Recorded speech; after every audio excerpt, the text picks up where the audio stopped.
Thanks, everyone.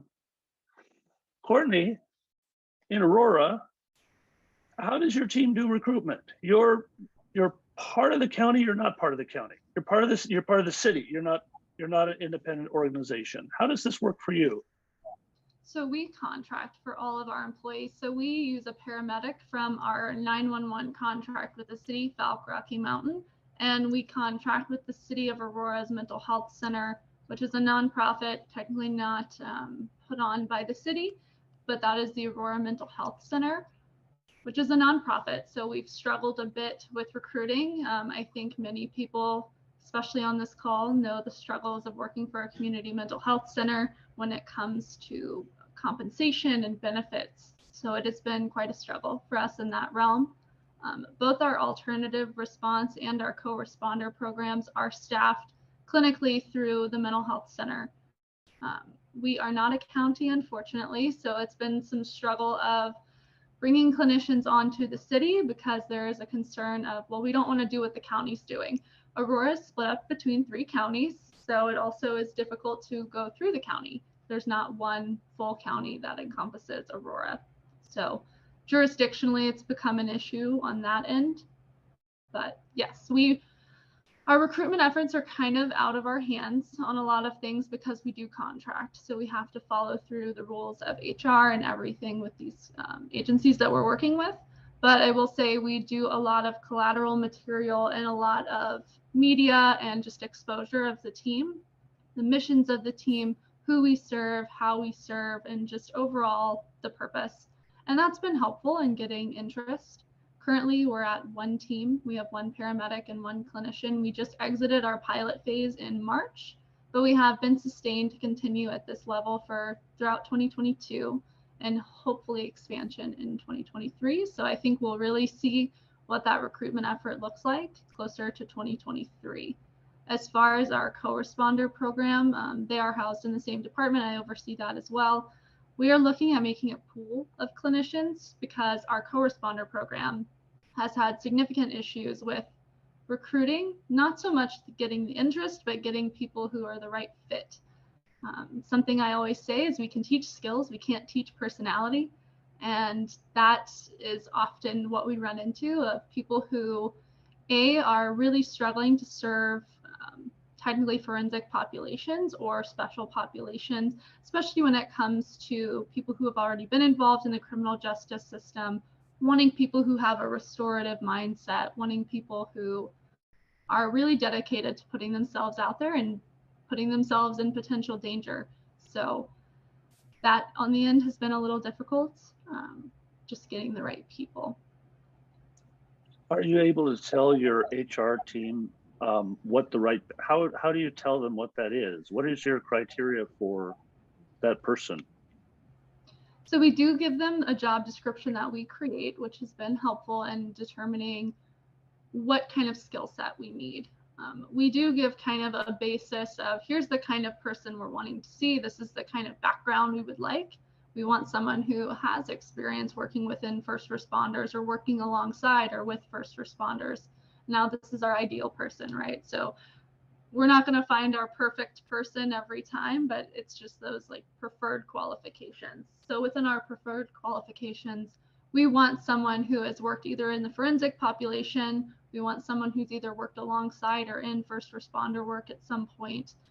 We need people who really have a realistic expectation or are willing to change their expectations of the position if they're not quite aligned. So our HRs that we're working with have been open to hearing what we have to say. I think they're not quite used to having to screen for certain things. Specifically being able to maintain really strong boundaries. In the clinical world, that's super important. And we have had issues in the past of clinicians, specifically case managers. We just have a bad streak with case managers for some reason, who have been really struggling to maintain boundaries. And it has drastically affected the operations of the program. Sorry, I'm a rambler. I love to talk. So I apologize if these are really long-winded. Those are great. Do you use any specialized advertising or social media specifically for recruitment? Our city has, specifically for recruitment, not really. The mental health center, while I think they value these programs, I don't know that they really put a ton of effort into recruiting for these specific teams. But again, just getting information out about what these teams do. Through the media, we just had a CBS national news story on our mobile response team, which was really helpful. It actually increased our call volume significantly. Also, just throwing out some stats to brag on my guys, they have, in their 6-month pilot period, the one team responded to about 250 calls for service. About 157 of those were sole and primary response.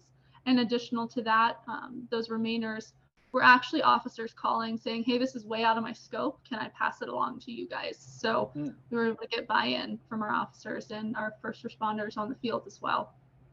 That's great to hear. I have a question from Ann from Oakland. Would you be able to share your job descriptions with us, and then and we can post those online in the membership area of the AMSA website. If folks don't have, and we've been trying to get this out to people, but if you don't have access to the membership area, the password is, and I'll just put it in low security here. I'm just going to post it in the chat so everybody can have it. That's the password. But we'd love to have your job descriptions, and we'll post those. Happy to. And we also have a few interview questions that we asked to kind of screen for those personality aspects that we really need, or that we really hope for within a candidate. So I'm happy to share those as well. Yeah, could you just give us an example of that? Yeah, so one of the questions that we like to ask in the interview is, how do you handle conflict? It seems like such a normal interview question, but we ask that, and then we ask a follow-up of, what have you done when you really disagree with someone within this field? You'll probably encounter a lot of people who have very different views than you, especially when you look at first responders and this clinical versus first responder aspect. We had some issues with that in the very beginning of the crisis response team, which is our co-responder team. But we want to see someone who is willing to talk through having very strong political differences rather than becoming confrontational or, stirring up something maybe on scene. We've had times where clinicians have escalated a person because they don't agree with their views, which is, looking in the clinical realm, is not helpful in any field, but specifically someone in crisis. So we're really looking at how they handle conflict. We asked them about a time that they felt their life was in danger, or they felt maybe like they were in danger, or how they would manage. We'll give a scenario of, say, they've never had an experience like that, which, to be honest, most people probably haven't. So, but we'll give a scenario that will kind of represent, okay, this is a really dangerous situation. How would you handle yourself? How would you plan? Because we want to see people who can make decisions when they feel under stress. And now obviously in an interview, it's just a scenario, so that actual biological reaction of stress is not there, but it shows some level of pre-planning on how they would keep themselves safe. We don't want people who, we say adrenaline junkie, it's probably not the best phrase to use for it, but we don't want someone who is going to put themselves in danger or not use very specific judgment, because that is the death of these programs. Great. You're putting yourself in situations. Let's get a question from Elizabeth in Iowa City. Yes. Hi there. I was wondering if you could speak a little bit about both sort of the educational requirements for your hires, but also sort of the professional backgrounds that you tend to see.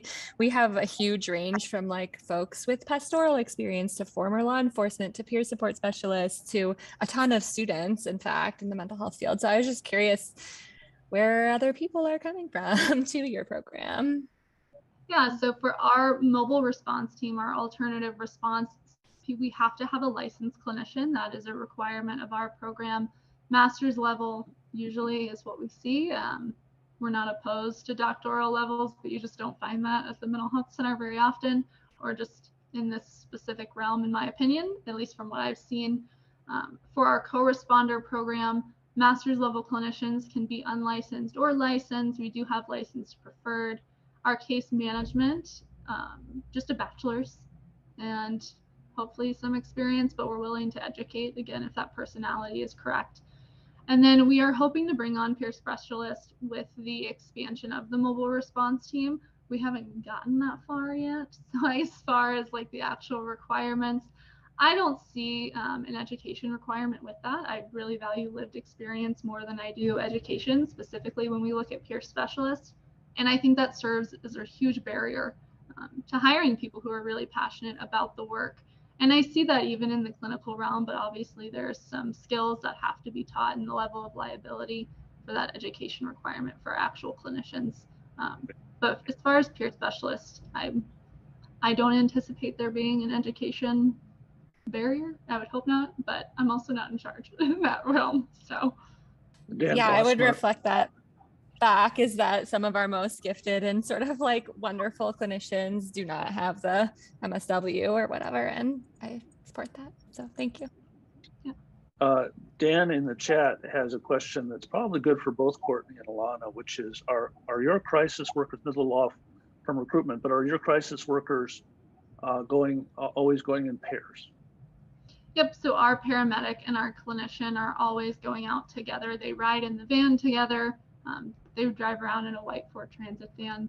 And similar with our co-responder program, they're always with a CIT trained officer. So always in pairs. It's just a way of keeping them safe additionally as well.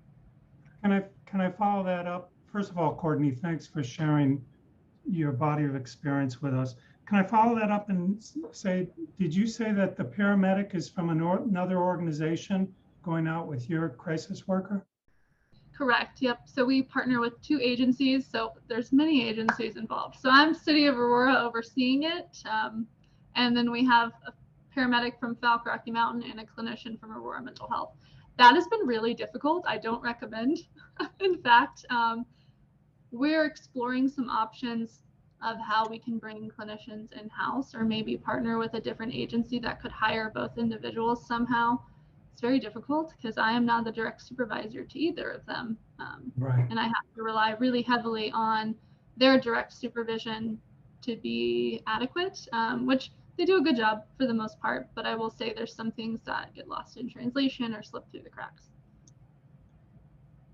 Heike has a question in the chat. Heike, could you ask that question? Because I don't know what a STAR method is. I'm not familiar with it either, so if you can explain it, I would love that. I'm happy to explain. I know a lot of corporate world, they kind of use the STAR method for behavior checking. Like they'll ask a question, they want somebody to answer it in a way like you say a situation, right? The action taken and the results. In that, you're able to see the behavior behind the person.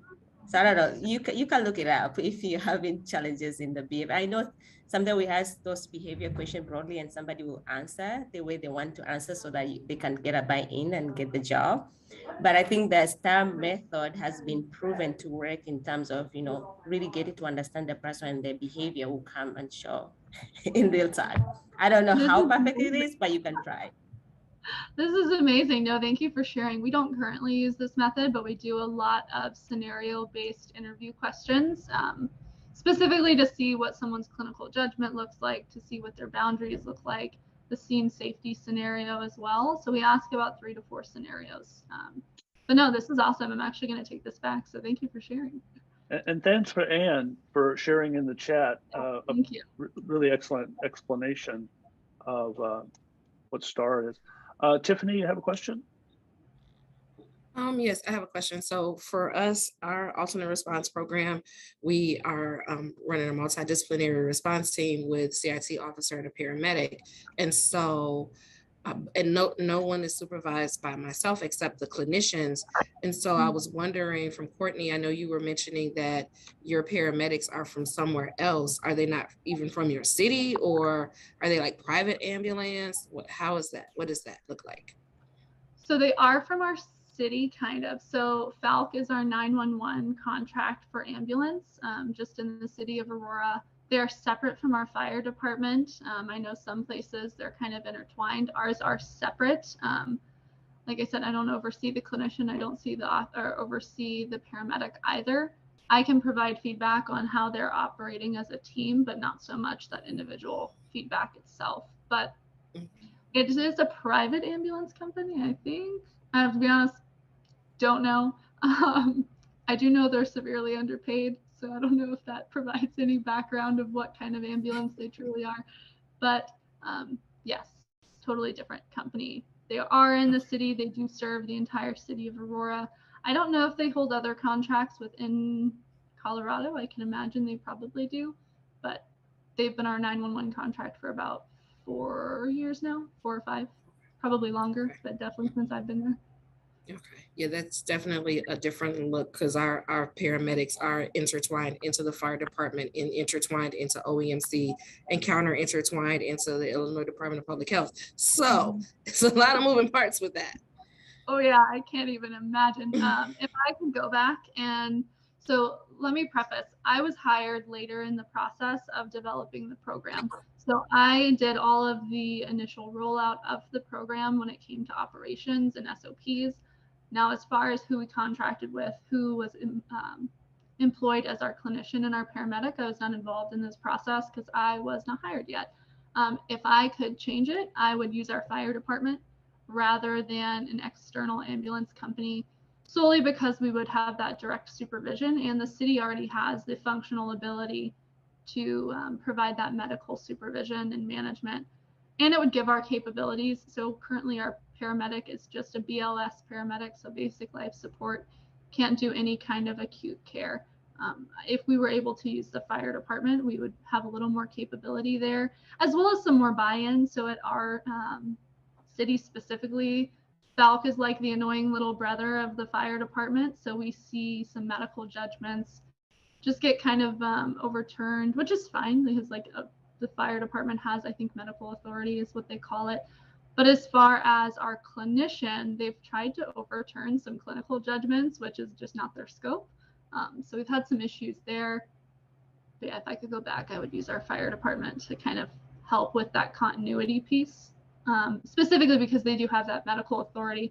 I don't know anything about the medical field. I can't really speak on that, but that would probably, I think buy-in would have been much better at that point. Thanks, Tiffany. We got a question from Anne. Anne has her hand up. Anne, do you want to ask a question? I do, and it's several people have been talking in terms of paramedics, and I'm curious about the use of paramedics as opposed to EMTs. When I hear programs that have had some time now on the ground, what I tend to hear about in terms of the types of calls and to the extent that there's a medical element to the call, it tends to be the same fairly low level wound care, foot care, what is it called, swamp foot? That it's all this level of stuff. And, you know, an EMT level of knowledge is very helpful when someone says, well, I normally take this medication, you know, but I've run out, to have some sense of what that might look like, great. But in terms of like, this isn't we're riding on an ambulance, we're gonna go to a car scene where they're hemorrhaging femoral blood, and it would be great to have a paramedic. And so I'm curious if my perception of that is wrong and your experiences are that it is good to have that higher level, or if you just fell into it because you were using existing staff who were paramedics because they were connected to EMS, where it might make some more sense. Like, how is that all playing out, and how did you come to paramedics as opposed to EMTs? And do you really think that that's the necessary level of skill, or it just kind of happened that way? Is that so? I would completely agree with you. I think an EMT is more than qualified to carry out this role. I know I see someone in the chat said they hire a nurse. I know that's pretty common in a lot of places. I was not hired on when they made the decision to bring on a paramedic, so I'm unsure of what the mindset was there. I think they were trying to model it closer to Denver Star, who uses paramedics from Denver Health, and I'm unsure if that was the kind of rationale behind it. We are moving now towards EMTs. We do still have our paramedic, but as we recruit and hire in the future, we're not going to limit it to paramedics. If we have paramedics that apply, great. It'd be similar to education requirements for a clinician. in my opinion. As long as you meet that minimum, we're good. So I completely agree with you. I'm finding that we do have those very low level medical calls. I feel like we have very rarely medical calls in general. We have had our paramedic able to do some wound care for people who've self-harmed. We have only about 10% of our clients have been homeless, at least through our contacts, which is very interesting in my opinion. They've been able to provide basic splinting, wound care, stuff like that as well. So very low medical stuff. I haven't seen anything really significant come from it. Vitals, people who are intoxicated, being able to kind of make another judgment decision of, is detox necessary or should we bring them to the hospital instead? That's been helpful. It's also helpful if you're able to do a direct admit process. We've struggled with direct admits in our jurisdiction because our hospitals require really ridiculous labs that are really unnecessary and are an unnecessary financial strain on the client. So we've tried to work with our intake facilities to try and mitigate that or try and kind of work around it. The issue we run into is we would need a UA, and we're not going to ask someone to pee in the back of our van. It's a little strange, probably a liability on so many fronts. So that's kind of the issue we've had, but that would be the main benefit, I think, to having medical staff of some kind to be able to directly provide any medical care you come in contact with or any kind of medical care needed, but specifically if you're going to do that direct admit process and have a medical professional being able to say, hey, we took all of these vitals, we did all of this, they're stable, send them on. Great, thank you, Courtney. Let's shift over and hear from Alana Silverman, who's again with Cascadia Behavioral Health Care, and hear from her how, and Alana, tell us a little bit about Cascadia and what it all does. Sure. Because it's a very different, you have a very different operation than Courtney does. Yeah. So Cascadia is a community safety net organization, and we provide an array of different services. So we have residential, we have crisis services, which include what we'll talk about, our project respond team, but also respite services, and an urgent walk-in for people in crisis that can come in and if they need some assistance. And then we have 4 health centers that provide a variety of different services. So we have community-based services. We have a street outreach team that will go out and meet with people that are experience mental health crises and try to get them connected to services, and at a bare minimum, give them some supplies to help them with living on the streets. We have a housing outreach team that helps place people into housing and do the supports around housing. As you know, you can get a place to live, but you still need supports to be successful often. And so that's like, we should have closer to 1,000 employees, but because the recruitment is so challenging right now, we're closer to 800. So we have a lot of openings. We've recently became a federally qualified health center. And so we also offer primary care services, which is pretty much amazing because now we have clients coming in to see their caseworker or their psychiatrist, and then they can see a medical doctor at the same time. And we also have, we don't have it quite yet, but it's being built, a medical mobile van, which we will leverage to help also clients out in the community, our residential sites. Yeah, so things like that. So that's kind of like a broad brush overview of Cascadia. Thanks, Alana. And can you just sort of segue? You have Project Respond has an interesting project. Julie Larson came to tell me about Project Respond in about 1994. She was getting that off the ground. And it just seemed like a wild idea at the time. Tell me about the history of Project Respond and how it's operating. Sure. So I was just talking about Julie yesterday. So we have, it started with, again, the need of people in crisis going out into the community and meeting people where they're at, right? So instead of having people come into a health center or meet it with their case manager, sometimes that's just not realistic. we had at that point, we culturally responsive clinicians as well. So we had folks that were connected to, whether it was language skills, they had experience with the Native American population, Eastern European, and then we could utilize their skills to really bridge that gap when people have a need that we can't necessarily speak to as like just a person in the world.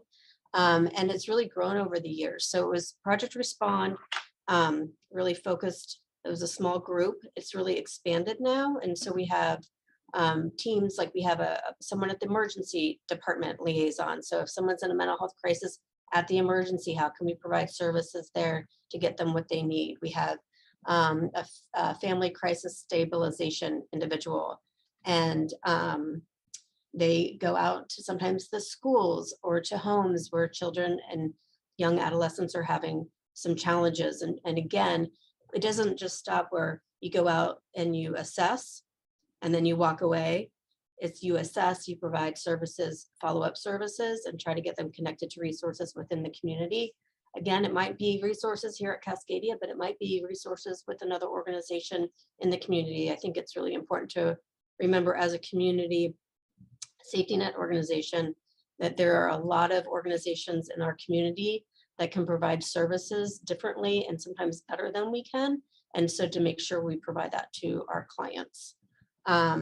We have a library crisis clinician. So Portland has a really awesome downtown library.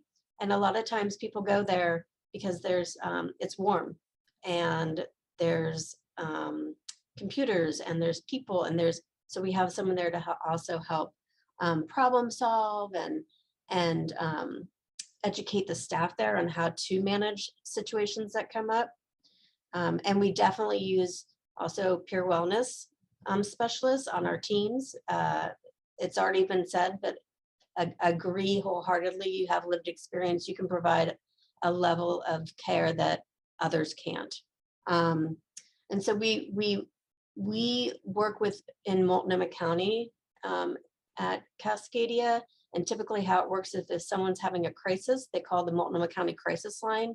The Multnomah Crisis Line then reaches out to our Project Respond team, and then they go out in pairs to assess the situation and see what services may be needed. If somebody needs more than like face-to-face, we can also, if we need to do a hold, we'll do a hold, not something we want to do, but we can. And we also work with the Multnomah County Police Department. So we have behavioral health unit clinicians currently that partner with the police and go out when there is a crisis, so they have the supports they need in order to resolve the issue. And then we also have, so Multnomah County is Portland, and then we also have Gresham, which is in Multnomah County. It's another city, and we have also folks working with the police there to provide mental health crisis stabilization services. So Alana, how do you go about finding the best people for these teams? How do you, I mean, this must be especially in this workforce situation we've got going on now, how do you find people to do outreach? Yeah, that's a great question. And I would say that there's so many different levers you have to push. So we are a big organization. And so culture here is really important, becoming and collaborative within our teams. And I hate to say that partly is because of the pandemic. It kind of forced us to really pull together and work together. And so I would say, how do we recruit folks? We put things out that talk about the work that we do. We have client testimonials, we have employee testimonials. We leverage social media, and we did some commercials like live and really catch people. We do this because of a grant we got from Care Oregon. So it was it was amazing that they were able to provide us this funding to do that. We also partner with the Oregon Primary Care Association and work with them also on recruitment efforts, not just for Cascadia, but for the entire community of folks that are interested in this work. And then internally, we also really at career development. And so if we have a clinician that's really ready, really encourage that they look at these positions within the project response team, because they have the experience now, maybe as a mental health clinician within the health center, or maybe even with the street outreach team. And so maybe the next step is, and we've had people do that, right? Where area decided the next step for them is project respond. And we also internally, we have a recruitment team, and we do a career development chat that's open to all employees about what they're interested in, how can we help them connect to positions that that they're qualified for and want to participate in.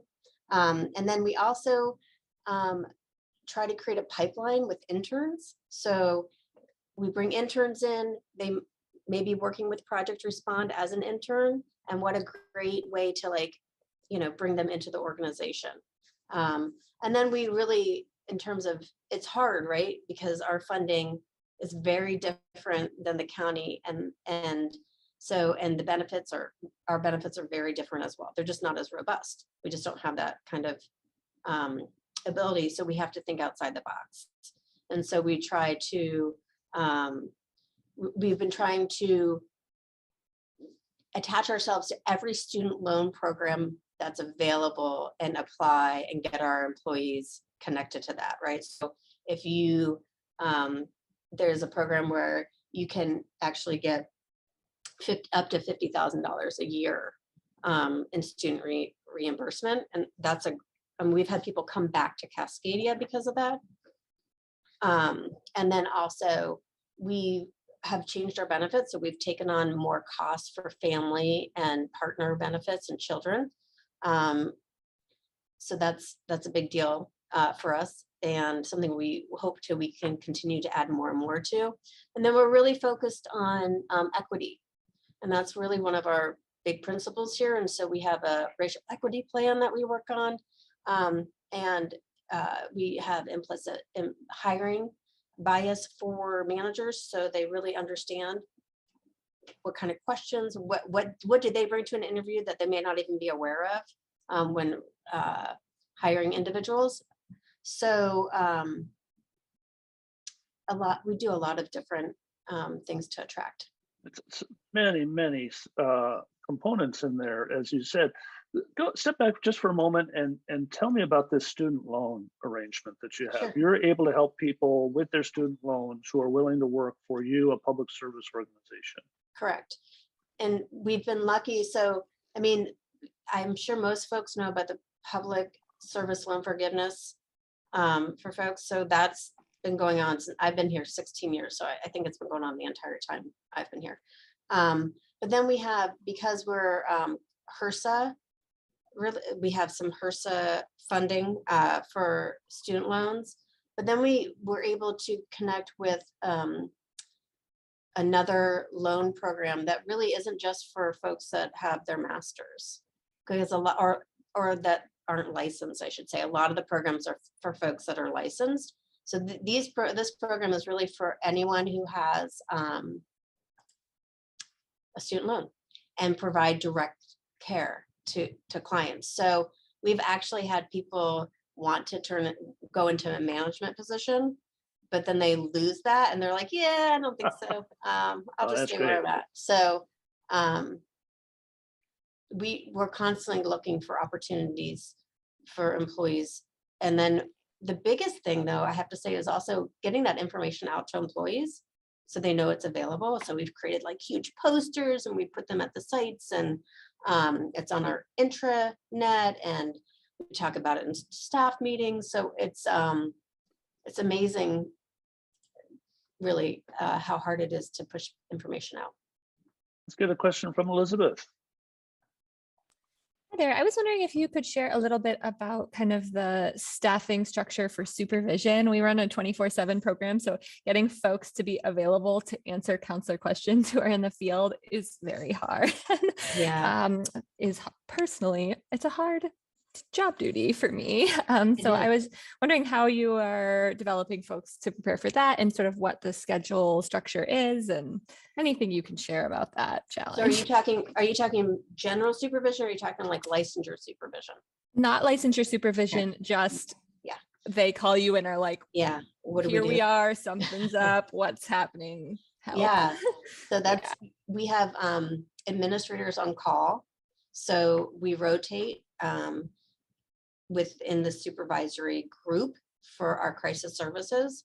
And we also have a medical 24-hour way to reach. Like, so if somebody has a medical issue or concern, that they can call this number and they can reach out to the on-call physician if needed, or nurse practitioner.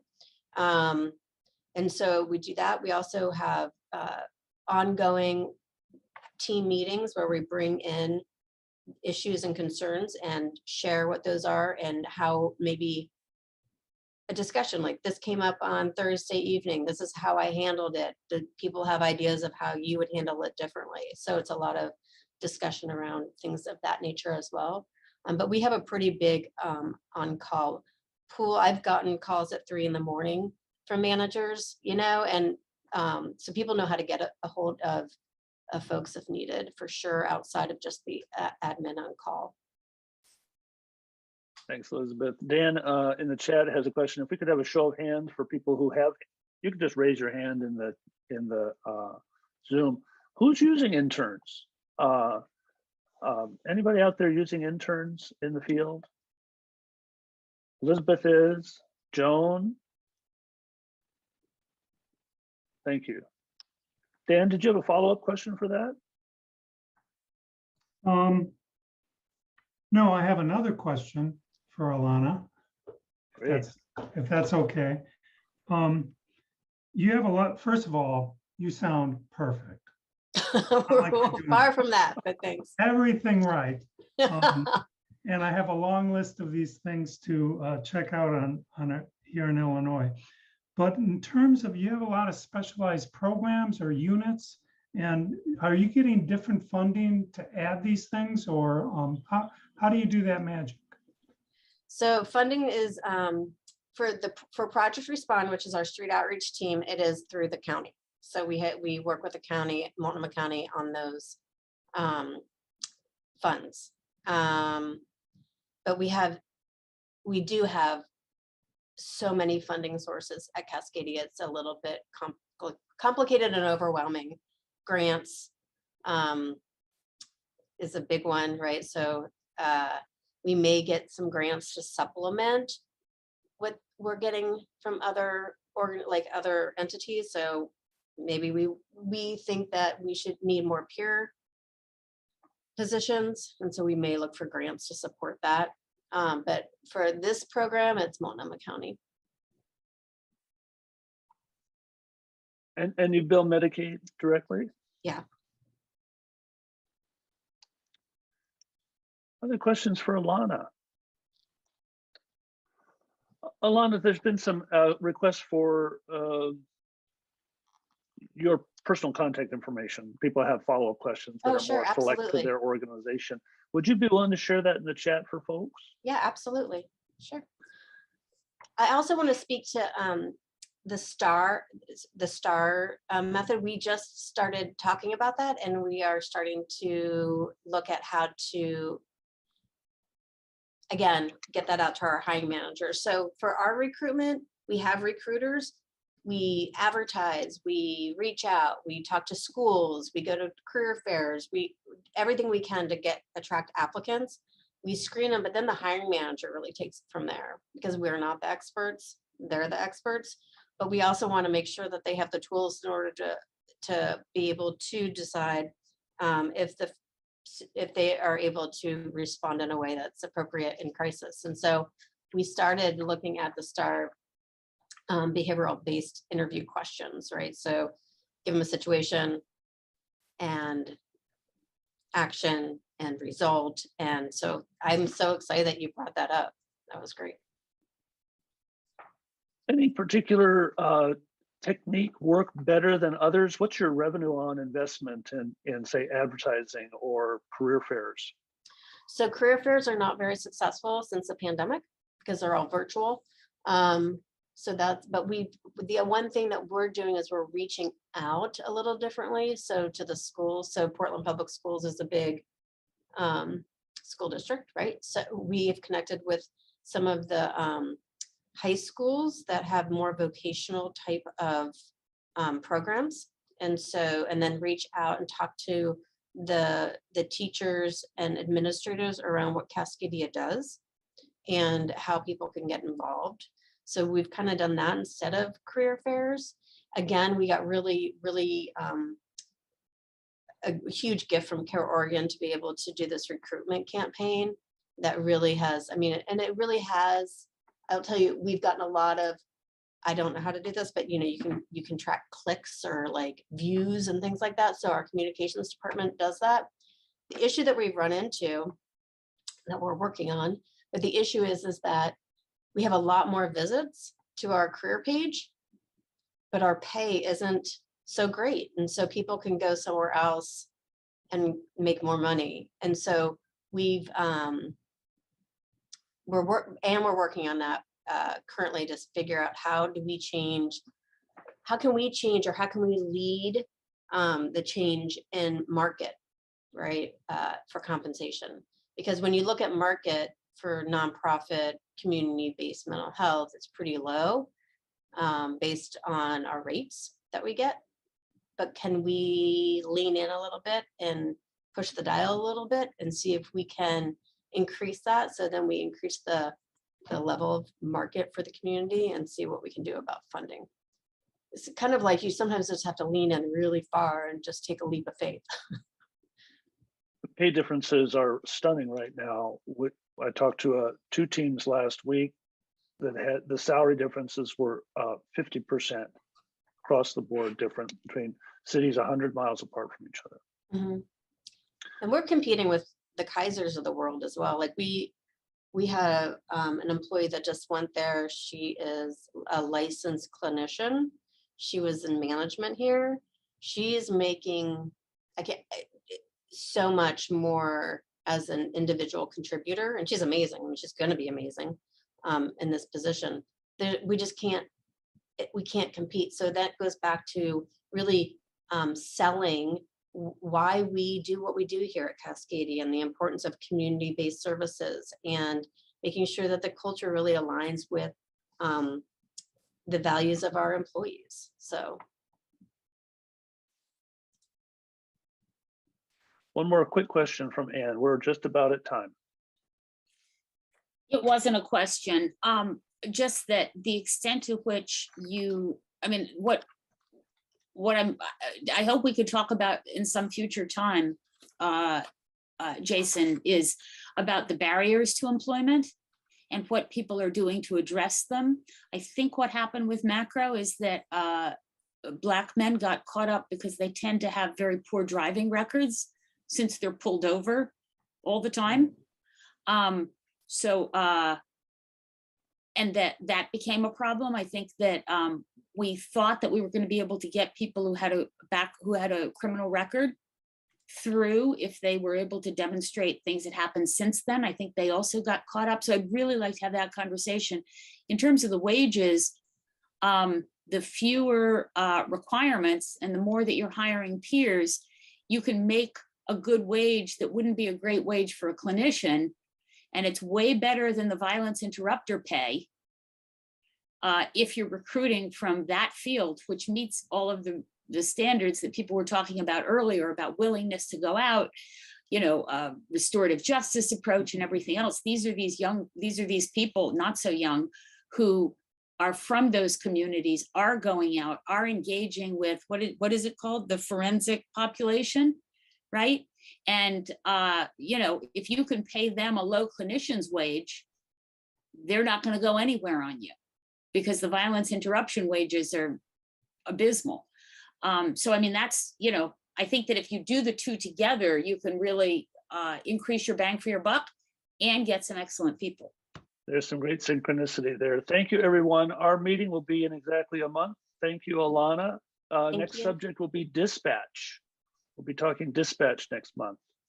Thanks, Alana. Thanks so much. Thanks, for everybody. sharing your email.